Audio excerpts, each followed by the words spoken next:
Good morning. We live in a great country, that's what we hear, and we agree. But there are some areas, there are some sectors where Canada lags behind. And lags behind in a very perceptible manner. The youth, the school children are the hope of the future. They are the people on whom the future of the country depends. It's the school children of today who are going Canada of tomorrow, a greater nation. But are we careful for them? Do we really bother to take care of them the way we should? With all the professions of care and compassion, we lag woefully behind. Just 8 G8 countries, and all of them have a national school meal program. We do not have that. There are 34 highly industrialized countries who are members of OECD, Organization of Highly Developed Countries, and Canada is a member of that OECD. And can you believe that this is the only country which does not have a plan to feed the children? Now what happens often is, and especially in those sect areas, in those locations, where the people have to work hard and many times they are remiss in arranging for an early breakfast. The children go hungry to the school and naturally their performance is not up to the mark. It leaves much to be desired. In USA, for example, in 89,000 schools, $13 billion is spent every year on the school meal program. Even in India, the program is very much visible in most of the schools, at least where it's required. Now what happens in the OECD countries is that the school breakfast program and the school lunch program is there, where those people who can afford pay and those who cannot afford get free. An excellent way in which you do not penalize the parents who cannot afford to pay, but those who want to pay are welcome to pay, and it depends on the income. And this enables every child to have a nutritious food. Studies have observed that the children who have a good breakfast have 65% more attention span than the children who do not have appropriate nutritious breakfast. If you take a breakfast which is pure sugar, it can only increase obesity. It can only increase lethargy. It gives you a momentary surge of power, but ultimately it's harmful. You need an extremely nutritious breakfast. Proteins, carbs, in a proper proportion.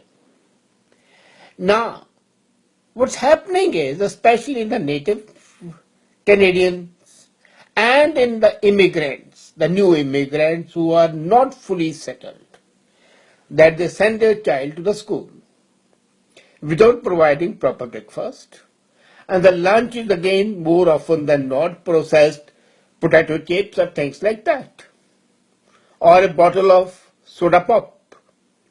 Now both are equally harmful, or rather more harmful, each more harmful than the other. If the school has an appropriate meal program encompassing both the breakfast as well as the lunch, it will go a long way in various manners. A, it will provide good food to the children in their growing formative years, since a school diet would be supervised by a properly qualified dietitian. Secondly, the children would not be dependent on the processed food, which is extremely harmful, or on heavy sugar, which is in soda pop, or in saturated trans fats, which are in the potato chips, or in any other processed food. Secondly, the parents would be sure that the children are getting good food, and the result would be that this epidemic of obesity and increasing diabetes would be checked. Thirdly, and the most important part, that the children would be developing a healthy habit which they can then keep on transferring to the coming generations. Fourth, the children would be more attentive and more careful about their studies because their capacity to absorb learning would be more. Now the question arises, why with all these protestations of the welfare and providing capable services has the government of Canada failed in this manner? Why is it that the government has taken for granted that every child who comes to the school has proper food and doesn't need anything else? Why is it that when even the highly developed and advanced countries like Sweden, Norway, USA, Japan have school meal programs, Canada is not having that? Do they mean to say that the GDP of Sweden and Norway and Denmark is lower than that of Canada? No. Do they think that the per capita income of those countries is lower than that of Canada? No. Do they think that the people here are more careful? No. The only thing is that a real welfare country, a welfare-oriented country, not a country provides the welfare subsidies to the people and the drones of the society, but provides real welfare services. You have to be aware that giving a welfare subsidy to the family is producing a nation of lazy drones and parasites. But when you have a welfare activity which indirectly helps people learn more, create more, and ultimately earn more is the best mode. You have the welfare policies properly motivated and properly directed to the better health services, which are woefully lacking in this part of the country. And one thing more, if you have a nutritious school meal program, what will happen would be that the child would be healthy and maybe our health costs would come down. The cost of the medication, the cost of the doctor, everything. As a matter of fact, sometimes we feel that our policies are lexical, they are lopsided, they are not properly attuned to the needs of the society. You see, we always talk of the vulnerable section. We always talk of the marginal sections. But can there be any section more vulnerable than the children? The children by themselves are dependent on the parents. And the parents, if they are not highly educated, they might be concerned, but they are not even aware of the needs. They think that if the child has a greasy food in the morning or a sugary food, he'll have more power and more strength to go. They forget that the child needs nutrition, proper balanced food, not just a quick shot of sugar, and not only carbs. And more often than not, the child in the morning is lazy, doesn't want to eat, is nitty-picky, and the mom says, okay, take it and go. The child may eat it, may not eat it. And the parents are worried that the child should not get late to the school, let's say he should miss the bus. So the child reaches the school. And on reaching the school, he goes to the classroom. Matter finishes. In the lunchtime, he takes that unappetizing, or maybe very appetizing but very unhygienic food, and comes back. In this, his learning process, the learning curve, dips shortly. So what is required was that the government should step into it as a part of its welfare nation building exercise and ensure that the children, when they reach the school, there is a period set apart for them for the breakfast. In the breakfast, they take the proper food as prescribed and decided by the dietitians. Clean, healthy, nutritious, balanced. Similarly, at the lunchtime, they take it. And if the parents can afford, looking again at their income parameters, they pay for that. And those who cannot afford, those who are already living on welfare, they get it free of cost. Now, can there be anything more simple? You would agree with me that there cannot be. And yet, for the last 15 years, no government has even thought of this. The first time the national school meal plan was decided, thought of, was way back, almost 50 years back. And then it became a craze. It became a wave. And all the G8 countries adopted it. Canada failed at that time. OECD countries adopted it.